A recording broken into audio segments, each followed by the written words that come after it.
আসসালামু আলাইকুম রহমতুল্লাহ। প্রিয় দর্শক, আপনারা সবাই কেমন আছেন? আশা করি ভালো আছেন। দেশে কিংবা বিদেশের সকল ব্যাংক গ্রাহকদের জন্য মহা সুখবর বললে চলে, কারণ শুরু হচ্ছে শেষবারের মতন শুনানি। এই শুনানিতে কি হবে তা নিয়েই বিস্তারিত থাকছে।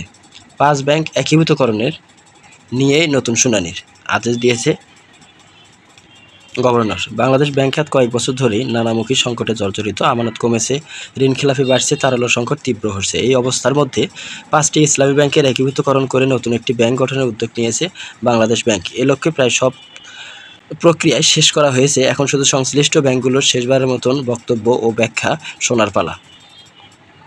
সব মিলিয়ে বলা যায়, ইসলামী শারিয়া ভিত্তিক 5টি ব্যাংকের একীভূতকরণ বাংলাদেশ ব্যাংক খাতে বড় ধরনের পরিবর্তন আনতে যাচ্ছে। তবে প্রশ্ন থেকে যাচ্ছে যে এটি কি সত্যি দুর্বল ব্যাংকগুলোকে ঘুরে দাঁড়াতে সাহায্য করবে, নাকি জোর করে চাপিয়ে দেওয়া একীভূত প্রক্রিয়া নতুন করে ব্যাংকিং খাতকে আরও অনিশ্চয়তার দিকে ঠেলে দেবে।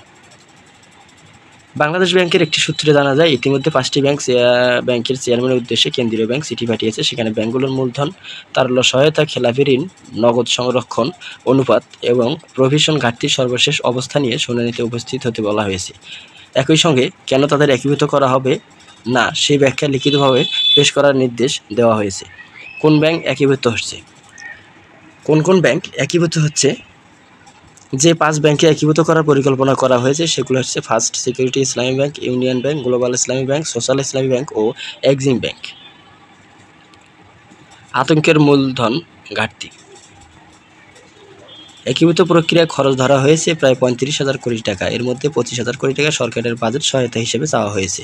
বাকি 10,000 কোটি টাকা আসবে আমানত বীমা ট্রাস্ট ফান্ড থেকে। সংকট সহায়তা ভয়াবহ। বাংলাদেশ ব্যাংকের সর্বশেষ তথ্য বলেছে, 5 ব্যাংকের মোট আমানত কমতে কমতে মে মাস থেকে নেমে এসেছে 1,36,546 কোটি টাকায়। মাত্র এক বছর আগেই এই আতঙ্ক ছিল প্রায় 1,59,000 কোটি টাকা। বিপরীতে ঋণ অবস্থান বেড়ে দাঁড়িয়েছে 1,95,431 কোটি টাকা। সবচেয়ে ভয়াবহ দিক হলো খেলাপি ঋণ। বর্তমানে 5 ব্যাংকের খেলাপি ঋণ দাঁড়িয়েছে 1,47,000 কোটি টাকা, যা ঋণের 77%।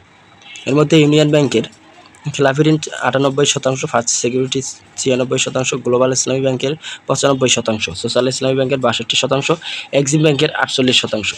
অর্থাৎ গ্রাহকরা যে টাকা জমা দিয়েছে তা সিংহভাগই খেলাপি ঋণে আটকে আছে। ফলে আমানত ফেরত দিতে গিয়ে হিমশিম খাচ্ছে ব্যাংকগুলো। কেন্দ্রীয় ব্যাংকের কাছ থেকেও হাজার হাজার কোটি টাকা বিশেষ সহায়তা নিতে হয়েছে। নিরাপত্তা সঞ্চিত এবং প্রভিশন ঘাটতি দেখা দিয়েছে 74,501 কোটি টাকা। আমানত ফেরার দিকে কেন্দ্রীয় ব্যাংক থেকে বিশেষ ঋণ নিতে হয়েছে ব্যাংকগুলোকে। কর্মী ছাঁটাইয়ের আশঙ্কা। একীভূত হলে নতুন ব্যাংকের অনেক শাখাই এই এলাকায় পড়বে, যাতে এতে কর্মী ছাঁটাইয়ের সংখ্যা তৈরি হয়েছে। তবে প্রমাণ, বাংলাদেশ ব্যাংক বলেছে, গণহারে ছাঁটাই এড়াতে গ্রামীণ এলাকায় নতুন শাখায় খোলা হবে এবং স্থানীয় আমানত স্থায়ী এলাকাতে বিনিয়োগ করা হবে। রাজনৈতিক প্রেক্ষাপট এবং অতীত অভিজ্ঞতা। বর্তমানে গভর্নর আহসান এইচ মনসুর দায়িত্ব নেওয়ার পরে বলেছিলেন 10টি ব্যাংক দেউলিয়া হওয়ার মতো পরিস্থিতিতে চলে গেছে। এই বক্তব্য বাজারের আতঙ্ক ছড়ালেও বাস্তবে অনেকেই আমানতকারী টাকা তুলতে না পেরে ভোগান্তিতে পড়ছে।